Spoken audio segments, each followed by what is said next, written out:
Impossible word भी ये कहता है कि आई एम पॉसिबल। वैसे ही कोई भी रेसिपी ऐसी नहीं है जो आप बना नहीं सकते, बस जरूरी है तो सिर्फ चाह की और दिलचस्पी की। तो दोस्तों, आज हम आपको एक ऐसी रेसिपी सिखाने जा रहे हैं जो शायद आपने कभी ट्राई नहीं की होगी।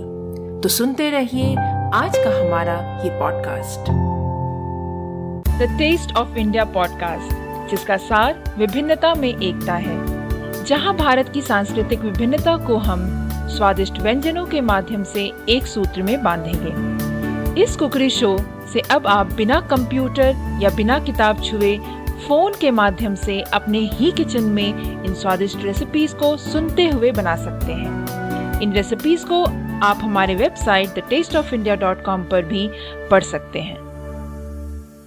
नमस्कार, the taste of India podcast के इस नए एपिसोड में मैं पूजा और मैं दिलीप आप सबका हार्दिक स्वागत करते हैं। दोस्तों, अक्सर लोगों को मैंने ये कहते सुना है कि उन्हें कुकिंग नहीं आती, पर मुझे लगता है कि अच्छा खाना बनाने के लिए कोई एक्स्ट्रा एजुकेशन की जरूरत नहीं, बल्कि कोशिश और ध्यान की जरूरत होती है, जिसका जीता जागता एग्जाम्पल मैं खुद हूँ। मुझे लगता है कि कुकिंग इज एन एक्सपेरिमेंट, और फिर आजकल के जमाने में इंटरनेट है, गूगल सर्च कीजिए, पॉडकास्ट सुनिए, तो फिर अच्छा खाना बनाना तो आप मिनटों में सीख जाएंगे। बिल्कुल सही कहा पूजा। इनफैक्ट रेसिपीज तो इतने सारे अवेलेबल हैं, मगर मैं आपको एक चीज बता सकता हूँ कि जो रेसिपी हम आज आपको बताने वाले हैं, ये आपने बहुत रेयरली ही देखा होगा और बहुत कम चांस है कि आपने इसको ट्राई किया होगा। मगर ये रेसिपी इतना टेस्टी है कि हमने जब इसे बनाया और खाया तो हमारे घर में एक ऐसी शख्सियत है जिन्हें ये रेसिपी उनके फेवरेट पिज्जा से भी ज्यादा पसंद आ गई। बिल्कुल सही। और वो शख्सियत है हमारी बेटी। तो हम इससे ये बताना चाह रहे हैं कि ये रेसिपी एक ऐसी रेसिपी है जो आप अगर बनाएंगे तो हम आपको ये एश्योर करते हैं कि आपके बच्चे इसे खाना बंद नहीं करेंगे। तो ये रेसिपी क्या है? अब ये रेसिपी हमने एक ऐसा डेवलपमेंट किया था कि हम सोच रहे थे कि बन को यूज करके हम किस तरीके से कुछ स्टफिंग के साथ बनाया जाए। अब स्टफ्ड बन जो यूजुअली हमें याद आता है या हमारे जहन में आता है वो है बर्गर। सही। तो बन की याद आए तो हम सोचते हैं कि चलो बर्गर खा लिया जाए, मगर क्या हो अगर एक यूनिक टाइप का स्टफ्ड बन बना लिया जाए। और दोस्तों, ये बनाने का एक पर्पस हमारा ये भी था कि हमारी बिटिया रानी जो है उसे बन बड़ा पसंद था, मगर जो उसे पसंद नहीं है वो है वेजिटेबल्स। तो हमने सोचा कि हम तरीके ढूंढ रहे थे कि उसके फेवरेट रेसिपीज को किस तरीके से उन वेजिटेबल्स को स्टफ करके उसको खिला दिया जाए ताकि उसकी बॉडी में वेजिटेबल्स भी जा पाए। तो ऐसे सोचते सोचते हमें ये बन का आइडिया आया, तो हमने बनाया एक वेजिटेबल स्टफ्ड बन। और दोस्तों, इसमें हमने चीज यूज किया है। चीज अगर आपको लगता है कि आपको नहीं यूज करना है तो आप इसे अवॉइड कर सकते हैं, मगर मेरा रिकमेंडेशन है कि आप चीज यूज करें, बस ज्यादा मात्रा में यूज ना करें, क्योंकि चीज में भी कुछ बेनिफिट्स होते हैं जो बच्चों के लिए अच्छा होता है। तो अब इतना सब कुछ हमने कह दिया है तो आई थिंक हमें रेसिपी देख लेनी चाहिए। क्यों पूजा? राइट दिलीप। तो दोस्तों, देखते हैं कि आज की इस इंटरेस्टिंग रेसिपी को बनाने के लिए हमें किन किन चीज़ों की आवश्यकता होगी और कैसे एग्जैक्टली हम इस रेसिपी को बना सकते हैं। राइट, तो बढ़ते हैं और लिखते हैं फटाफट से आज की रेसिपी के इंग्रेडिएंट जो है। सबसे पहले है मैदा, जो हमें 3.5 कप लेना है। ईस्ट जो है 3.5 टीस्पून लेना है। 3/4 कप जो है मिल्क लेना है। 1 टेबलस्पून मिल्क पाउडर। 1 टेबलस्पून हमें शक्कर चाहिए होगा। 2 टीस्पून जो है नमक चाहिए होगा, और पानी चाहिए होगा अप्रॉक्सीमेटली 1 कप आटा गूंदने के लिए। उसके अलावा जो है हमें स्टफिंग तैयार करने के लिए चाहिए होंगे 1 कप ग्रीन बेल पेपर यानी कि capsicum, 1 cup carrot, 1 cup corn चाहिए होंगे, चिली फ्लेक्स स्वाद अनुसार चाहिए होंगे, ऑरिगेनो स्वाद अनुसार और नमक थोड़ा सा। यहाँ पर आप बेल पेपर जो है आप चाहे तो येलो भी यूज कर सकते हैं, रेड भी, या फिर तीनों का कॉम्बिनेशन भी यूज कर सकते हैं। आपको जो भी सब्जियां इसमें डालनी है, स्टफ करनी है, आप बिल्कुल कर सकते हैं। So look at the ingredients for this recipe. We will need maida or all-purpose flour about 3.5 cup, yeast 3.5 teaspoon, milk 3/4 cup, milk powder 1 tablespoon, sugar 1 tablespoon, salt 2 teaspoon, and water as required, or you can use approximately 1 cup water. That is what we required. And for the stuffing, we will need 1 cup of green bell pepper chopped. You can use yellow or red bell pepper as well. 1 cup carrot chopped, 1 cup corn boiled, chili flakes to taste, and oregano to taste. तो फिर आइए सबसे पहले हम आटा गूंद लेते हैं। तो आटा गूंदने के लिए हमें एक बोल चाहिए होंगे जिसमें कि हम गरम दूध डालेंगे और शक्कर डालेंगे और इसे अच्छे से मिला लेंगे, और उसके बाद इसे हमें हल्का वार्म होने तक इसे ठंडा करना है, और उसके बाद हमें इसमें डालना है ईस्ट और उसे फिर से अच्छे से मिक्स कर लेना है, और उसके बाद हम इसे प्रूफिंग के लिए छोड़ देंगे कुछ मिनटों के लिए। अगर आप इंस्टेंट ईस्ट यूज कर रहे हैं तो इस स्टेप को आपको स्किप करना है और डायरेक्टली आटे में मिक्स कर सकते हैं। और जब आप देखेंगे कि ईस्ट जो है अच्छे से प्रूफ हो गया है, तब हम उसमें डालेंगे मैदा, नमक और मिल्क पाउडर, और इन सारी चीज़ों को डालकर हमें अच्छे से मिक्स करना है, और उसके बाद थोड़ा थोड़ा पानी डालकर हमें डो तैयार करना है। हमें जो डो तैयार करना है वो बिल्कुल स्टिकी स्ट्रेची डो तैयार करना है। यहाँ पर आपको लगेगा कि ये तो गूंधा हुआ नहीं, ऐसा नहीं लग रहा है, बट वो डो वैसा ही होता है, तभी आपके बन जो है अच्छे बनेंगे। उसके बाद हमें क्या करना है कि इस डो को हम ट्रांसफ़र करेंगे एक क्लीन सरफेस पे, और उसके बाद हम उसे फिर से गूंदना चालू करेंगे, और हमें उसे तब तक गूंदना है जब तक कि ग्लूटेन फॉर्म ना हो जाए और डो जो है स्ट्रेची ना हो जाए। दोस्तों, आटा गूंदने का प्रोसेस जो है वो बहुत ही इम्पॉर्टेंट है यहाँ पर। तो आपको जो डो को नीड करना है वो बिल्कुल स्ट्रेच करते हुए और बीच बीच में पटक कर आटे को प्लेटफॉर्म पर उस तरीके से आपको आटा गूंदना होगा, तभी आपका बन बहुत ही अच्छा बनेगा। और उसके बाद आपको जो ये नीडिंग जो प्रोसेस है वो आपको तकरीबन 10 से 12 मिनट लग जाएंगे इसके अंदर ग्लूटेन फॉर्म होने के लिए, और ये डो जो है बिल्कुल स्ट्रेची सा हो जाएगा। तो आई होप कि आप समझ गए होंगे। यहाँ पर आटा को जो है आपको बहुत ही अच्छे से गूंदना है, थोड़ा सा पटक पटक कर गूंदना है 10 से 12 मिनट तक, ताकि उसमें ग्लूटेन फॉर्म हो जाए। बस ये प्रोसेस जो है सबसे ज़्यादा इम्पॉर्टेंट है इस रेसिपी को तैयार करने के लिए।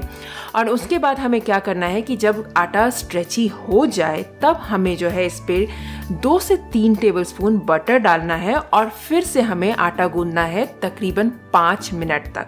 और उसके बाद आप देखेंगे कि डो जो है बिल्कुल सॉफ्ट और बिल्कुल कोई भी स्टिकीनेस नहीं रह जाएगा उसके बाद, इतना गूंदने के बाद। तो उसके बाद हमें क्या करना है कि इस आटे को जो है हमें ट्रांसफ़र करना है एक बोल में। उसके लिए हम उस बोल में पहले बटर लगा देंगे और उसके बाद इस आटे को उसमें ट्रांसफ़र करेंगे। ट्रांसफ़र करने के बाद हम जो है ऊपर से भी आटे के ऊपर बटर लगा के अच्छे से, उसके बाद हम इसको ढक कर छोड़ देंगे तकरीबन 1 घंटे तक। So first of all, let's see how to knead the dough. Now this kneading the dough, the process of kneading the dough is one of the most important process in making these stuffed buns, because this is what will determine how airy, fluffy and soft your buns will be. Now in a bowl, add hot milk and sugar and mix it really well. And while you're mixing it, let it cool down a little until it is warm enough for you to dip your hand into it. Now you can add the yeast and gently mix it and let it stay for a few minutes for the yeast to proof. Now at this point, if you're using instant yeast, then you can skip this step and directly mix the yeast into the dough when you're kneading the dough. Now when the yeast proofs, add the all-purpose flour, salt and the milk powder and mix everything well. Then add water and mix the dough. Now at this point, it is important to remember that you need to add as much water as is required to make a sticky and stretchy mixture out of the dough. It is not going to be a hard, tough dough like the one that we make in the case of making chapatis. Now, transfer the dough to a platform and then start kneading it. So the process of kneading is very important. How you do it is you need to knead it and stretch the dough in between, and then beat the dough onto the platform in between. Keep doing this step for about 10 to 15 minutes until you see that gluten is formed and that the dough is stretching. Now you can add about 2 to 3 tablespoons of butter and knead it once again for about 5 minutes. At this point you will notice that the dough has become nice and soft and fluffy, and the stickiness would have gone by now. Then grease a bowl with butter and fold the dough inwards at the bottom and place it inside the bowl. Cover it and let it rest for about an hour. Now, if you have any questions or if you're feeling a little doubtful about how this process works, you can visit thetasteofindia.com and see the step-by-step process pictures out there. You will get to know how to knead the dough the right way. तो आइए अब हम बनाएंगे इसका mixture, जिसको हम stuff करने वाले हैं इस बन के अंदर। मिक्सचर बनाने के लिए हमें थोड़ा सा बटर डालना है पैन में, और एक एक करके सारी कटी हुई सब्जियां इसके अंदर डालना है, और साथ ही साथ सॉल्ट डालेंगे। ध्यान रखें कि यहाँ पर आप सॉल्ट की मात्रा ध्यान से डालें, क्योंकि अगर तो आप सॉल्टेड बटर यूज़ कर रहे हैं और चीज़ यूज़ कर रहे हैं तो आपको सॉल्ट की मात्रा बहुत ही कम डालनी है। और इसे हम कुक करेंगे 25% तक, यानी कि कहने का मतलब ये है कि इसे बहुत ज़्यादा कुक नहीं करना है, हल्का सा कुक करना है, ताकि इसका क्रंचीनेस जो है वेजिटेबल का वो बना रहे। उसके बाद हम इसमें डालेंगे ऑरेगेनो सीजनिंग और चिली फ्लेक्स, और उसके बाद हम इसे अच्छे से मिक्स कर लेंगे। और ये हो गया हमारा मिक्सचर तैयार, इसे हम साइड रख देंगे। So to make the mixture, in a pan add some butter and add the chopped vegetables to it and salt as required. At this point it is important to remember that you shouldn't add a lot of salt if you're using salted butter and cheese. Now saute the mixture until it is 25% cooked, so that the cooking doesn't take away the crunchiness of the veggies, which means you need to ensure that the crunchiness of the veggies is retained. Now sprinkle some oregano and chili flakes and your mixture is ready. You can set it aside. तो अब बारी है बन बनाने की। तो बन बनाने के लिए हमें अब क्या करना है वो देखते हैं। 1 घंटे हो गए हैं हमारे आटे को रेस्ट करते हुए। आप देखें कि आटा जो है 2 से 3 गुना बढ़ गया है, जैसा कि वो था उससे काफी ज्यादा इंक्रीज हो गया है। यहाँ पर आपको क्या करना है कि एक पंच करना है, ताकि डो में से जो है एयर बबल्स जो है वो रिलीज हो जाए। उसके बाद हमें डो को फिर से गूंदना है 1 मिनट तक। उसके बाद हमें क्या करना है कि एक साफ प्लेटफॉर्म के ऊपर हमें थोड़े से मेज फ्लावर स्प्रिंकल करने हैं, और उसके ऊपर इस आटे को रखना है, और तकरीबन 1 मिनट तक इसे हमें फिर से नीड करना है। और उसके बाद हमें इस डो को 6 इक्वल पोर्शन में काट लेंगे, और उसके बाद उसमें से आप एक पोर्शन को उठाएं, और उसके बाद डो को नीचे की तरफ अंदर की ओर फोल्ड करते हुए उसका एक बॉल तैयार करना है, और उसके बाद उसको हम उस सरफेस पे रखेंगे, और उसके ऊपर फिर से थोड़ा सा मेज फ्लावर स्प्रिंकल कर देंगे, और फिर हम उसे पूरी के शेप में बेल लेंगे तकरीबन 5 इंचेस डायमीटर में। और उसके बाद हम क्या करेंगे, इसके ऊपर हम डालेंगे 1 चीज का स्लाइस और 2 टेबलस्पून जो हमने अभी मिक्सचर तैयार किया है उसको डालेंगे। और उसके बाद जिस तरीके से आप जनरली पराठे के लिए स्टफ पराठा बनाते हैं और उसको फोल्ड करते हैं, ठीक उसी तरीके से इसे भी चारों ओर से उसे फोल्ड करना है। जैसे आप मोदक या फिर पराठा वगैरह बनाते हैं वैसे ही एग्जैक्टली करना है। और उसके बाद हल्के हाथों से उसका एक गोला तैयार कर लें। यही सेम चीज़ आपको फॉलो करना है बाकी के बचे हुए पोर्शंस के साथ। उसके बाद हमें एक पिज़्ज़ा ट्रे को ग्रीस करना है बटर से, और एक एक करके इन सारे बॉल्स को उसके ऊपर रख देना है। और इन बॉल्स के ऊपर जो है हमें ब्रश अप करना है दूध से या फिर बटर से, और उसके ऊपर हमें ग्रेट करना है मोज़रेला चीज़। और उसके बाद हमें ट्रे को कवर करके छोड़ देना है तकरीबन 15 मिनट तक। उसके बाद अवन को जो है हमें एक काम करना है कि प्रीहीट करने के लिए छोड़ देंगे 250 डिग्री पर 10 मिनट के लिए। इन द मीन टाइम जबकि आपका अवन जो है प्री हीट हो रहा है, तब हमें क्या करना है कि ट्रे निकालेंगे, और आप देखें कि बन जो है फिर से थोड़ा सा साइज में बड़ा हो गया है। उसके बाद इस ट्रे को हम जो है कुक करने के लिए अवन के अंदर डाल देंगे तकरीबन 12 से 13 मिनट तक 250 डिग्री पर। ध्यान रखें कि आप ट्रे को जो है बन बनाते वक्त सबसे निचले रैक पर ही रखें, तो इससे आपका बन अच्छा बनकर तैयार होगा। कुछ देर में देखेंगे कि बन के ऊपर जो है थोड़ा सा ब्राउनिश कलर आने लग गया है। उसके बाद आपको क्या करना है कि ट्रे को बाहर निकालना है और आपका बन, वेजिटेबल चीज स्टफ बन तैयार है सर्व करने के लिए। Now on to making the buns. After an hour, you will see that the dough has risen to about 2 to 3 times of the original size of the dough. Now take the lid off and punch the dough so that the air bubbles are released. Now knead the dough once again for a minute and on a platform sprinkle some maize flour and transfer the dough onto the platform and knead it once again for about a minute. Now cut the dough into 6 equal parts and take each part and fold the dough inwards at the bottom and make it a ball. Then place it on top of some sprinkled maize flour. Take each of these balls and roll it slightly like a puri or a chapati to about 5 inches in diameter. Now place a slice of cheese on top of it and about 2 tablespoons of the vegetable mix that we made in between. Then fold the base from all the sides towards the top like you would do in the case of a modak or when you're making a stuffed paratha, and squeeze the center firmly. Then gently roll it with your palms to form a ball. Do this with all of the remaining portions of the dough and then grease a pizza tray with butter and place each of the balls in it. Now brush the top of the balls with milk or butter and then grate some mozzarella cheese on top of each of the buns. Cover the tray and set it aside for another 10 to 15 minutes. In the meantime, preheat an oven to about 250 degrees for about 10 minutes, and when it is about 10 minutes, you can open the lid of the tray and you will notice that the buns have slightly increased in size. Now place the tray in the oven and cook for about 12 to 13 minutes at 250 degrees. Now when you're doing it, just ensure that you're placing it at the bottommost rack in the oven so that the cheese and the top of the oven doesn't get burnt. When you see that the top of the buns have slightly browned, it should brown in about 12 to 13 minutes. When it is done, take the tray out. Your vegetable stuffed cheese bun is ready to be served. You can spread some oregano and chili flakes on top of it and serve it along with mayonnaise. तो दोस्तों, I am sure कि आपको ये recipe अच्छी लगी होगी and I am sure एक और चीज़ के लिए कि आपने जब ये एक बार सुना होगा तो शायद आपको ये समझ ना आए, पर आप इसको फिर से सुनिए और फिर भी समझ ना आए तो हमारा वेबसाइट है ही, आप वहाँ पर जाइए, विजिट कीजिए, आपको स्टेप बाय स्टेप पिक्चर्स मिलेंगे, वहाँ पर डिटेल रेसिपी मिलेगी, तो आपको इस रेसिपी को बनाने में बड़ी ही आसानी होने वाली है।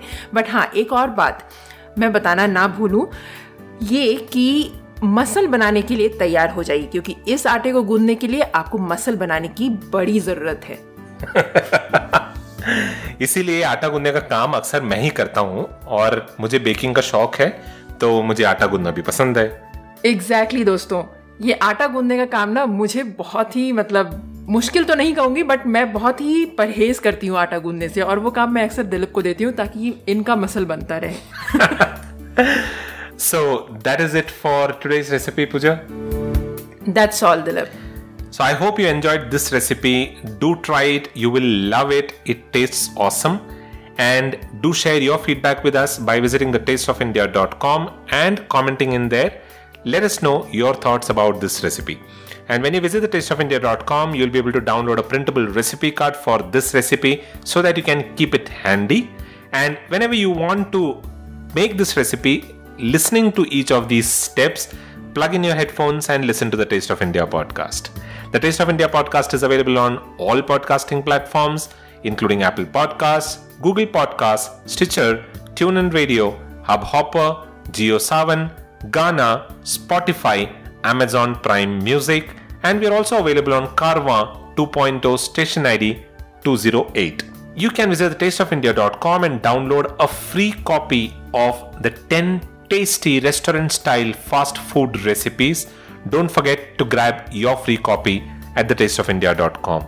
That is all that we have for this episode. Today, we'll be back again in another week with another tasty recipe. Until then, keep listening to the Taste of India podcast. This is goodbye from Dilip. And goodbye from Pooja. You all have a wonderful rest of the week.